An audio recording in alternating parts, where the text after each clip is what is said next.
నమస్తే welcome to Sakshi sports నేను మీ కృష్ణబాల Trent bridge వేదికగా మంగళవారం జరిగిన మూడో టీ20 మ్యాచ్లో ఇంగ్లాండ్ 125 పరుగుల తేడాతో భారత్ను ఘోరంగా ఓడించిన సంగతి తెలిసిందే.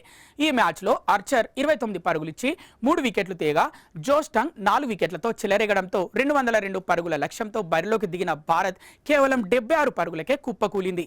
మ్యాచ్ అనంతరం ప్రెస్ కాన్ఫరెన్స్లో ఆర్చర్ మాట్లాడుతూ ఐపీఎల్లో భారత బ్యాటర్లను ఎదుర్కోవడానికి ఇక్కడ బౌలింగ్ చేయడానికి ఉన్న తేడాను వివరించాడు.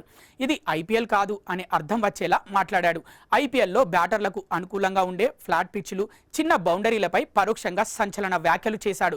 భారత్లో ముఖ్యంగా ఐపీఎల్లో బ్యాటింగ్కు అనుకూలించే వికెట్లపై బౌలింగ్ చేసిన తర్వాత ఇంగ్లాండ్ వాతావరణంలో బౌలింగ్ చేయడం మళ్ళీ తమకు నార్మల్ అనిపిస్తోందని ఆర్చర్ వ్యాఖ్యానించాడు.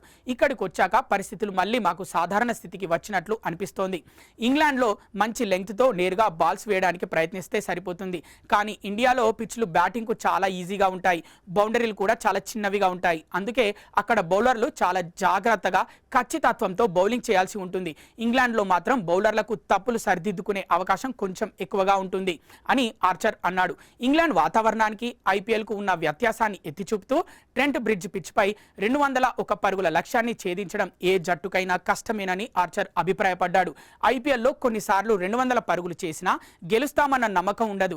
కానీ ఈ వికెట్పై 201 పరుగులు బోర్డుపై ఉన్నప్పుడు మేం పూర్తి ధీమాగా ఉన్నామని చెప్పలేను. కానీ దీనిని ఛేదించాలంటే మాత్రం ఎవరో ఒకరు చాలా స్పెషల్ ఇన్నింగ్స్ ఆడాల్సి ఉంటుందని తెలుసు. మా బౌలర్లందరూ వికెట్లు తీసి జట్టు విజయానికి సమిష్టిగా కృషి చేయడం సంతోషంగా ఉంది అని అన్నాడు.